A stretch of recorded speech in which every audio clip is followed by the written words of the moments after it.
Hello hello hello आदि पुरुष पे काम चल रहा है। दिक्कत बस ये है कि उस पे काम करना काफ़ी मेंटली अनस्टेबलाइजिंग है, तो इसलिए सोचा थोड़ा कुछ ब्रेक लेके कुछ नया देख के आते हैं। विच इज़ वाई ज़्यादा उम्मीद ना होते हुए भी आई वॉच्ड तेरी बातों में ऐसा उलझा जिया। आई नो मूवी का प्रेमिस ही उसके नाम के हिसाब से इनलाइन नहीं था। ट्रेलर भी काफ़ी टिपिकल बॉलीवुड ही सा लगा हुआ काफ़ी लोगों को, but I took my chance only and only because it's Maddock films and luckily as I expected it was quite impressive. So अगर तुमको मूवी देखने की इच्छा है तो ये वीडियो यहीं रोक दो, जाके देख के आओ, बिकॉज स्पॉयलर्स मिलने की गारंटी मैं नहीं लेता। स्पॉइल हो गई तो हो गई, ठीक है, मेरे को कुछ मत बोलना। सो मूवी का प्रेमिस तो ट्रेलर देख के समझ आ ही गया होगा कि कृति सेनन इज़ रोबोट जिसके साथ आशिकी लड़ाता है शाहिद कपूर, जिसकी मौसी है Dimple Kapadia who apparently builds robots. तो नाउ उसे इस रोबोट से करनी है शादी। I know once again typical Bollywood twist, but that's exactly where the whole अफलातून बकचोदी बिगिंस ना, and this movie is exactly about that बकचोदी।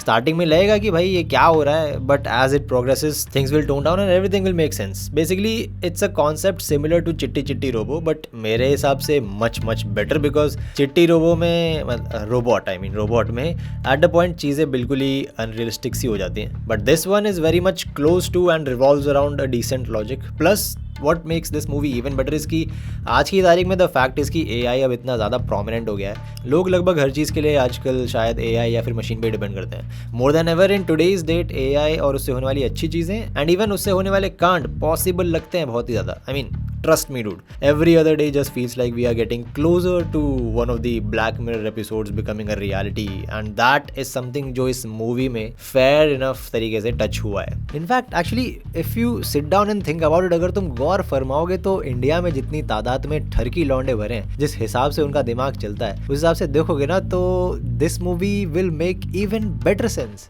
मतलब फॉर श्योर इंडिया में अगर ऐसी टेक्नोलॉजी आ गई, ऐसा कोई रोबोट आ गया, तो मुझे तो यही लगता है यही ऐसा ही हाल होने वाला है। मतलब अब जो मैं और सोच रहा हूँ इस चीज़ के बारे में, इस कॉन्सेप्ट के बारे में, इस मूवी के बारे में, तो यस आई थिंक फिर तो उस हिसाब से उन्होंने बहुत ही एप्ट, बहुत ही परफेक्ट चीज़ दिखाई है कि इंडिया के लौंडे तो पक्का यही करने निकलेंगे। सो यस अगर तुम उस हिसाब से देखोगे तो this movie will be even better for you. Luckily VFX भी अच्छे थे मूवी के, thanks to Maddock. I mean of course it's not top notch crazy, but they almost always make sure कि चीज़ें रियलिस्टिक और अच्छी लगे। प्लस ऐसे केसेस में जहाँ VFX का खेल बहुत होता है ना, वहाँ पे एक्टिंग काफ़ी हिंडर हो जाती है, बट यहाँ पे सभी कैरेक्टर्स की एक्टिंग भी ऑन पॉइंट थी, except for a few moments of course, but almost सभी ने अपना रोल बढ़िया तरीके से किया है। It does feel like a good light hearted and fun family drama. Even Shahid and Kriti की केमिस्ट्री भी काफ़ी रिफ्रेशिंग थी। Oh and jokes were also good. 2-4 jokes छोड़ के कहीं भी फोर्स्ड या फिर प्रेडिक्टेबल कॉमेडी नहीं लगेगी। In fact quite a lot of comedy was shown very naturally and as surprising as that songs भी बहुत अच्छे थे यार। मतलब लिटरली ट्रेलर के बाद से ही मुंह में अटका हुआ है, एंड आज सुबह तो मूवी देख के आया हूँ, उसके बाद से तो बिल्कुल ही मुंह में अटका हुआ है। एंड यस सॉन्ग से याद आया, Shahid has apparently danced after 10 long as years dude. भाई साहब अच्छा है कबीर सिंह के हाइप में डांस नहीं भूला। I mean I would actually love to see Shahid and Hrithik dancing together किसी मूवी में।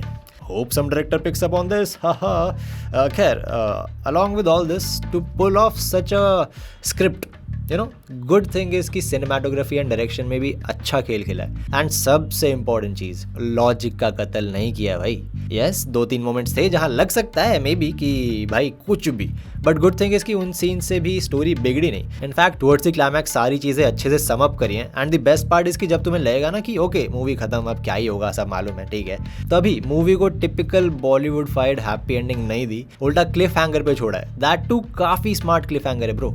I mean considering that the primary audience is Indians. तो यस मैं थिएटर से निकला तो आई डिडंट थिंक कि भाई क्या हगा है। In fact I was like oh impressive, because the good thing is कि ये मूवी तुम किसी के साथ भी देखने जा सकते हो, चाहे मम्मी पापा हो, दादा दादी हो, बच्चे हो या तुम्हारी डेट हो, सबके साथ चल जाएगी। But with all that being said, one thing I believe that could have been better is a shorter movie title.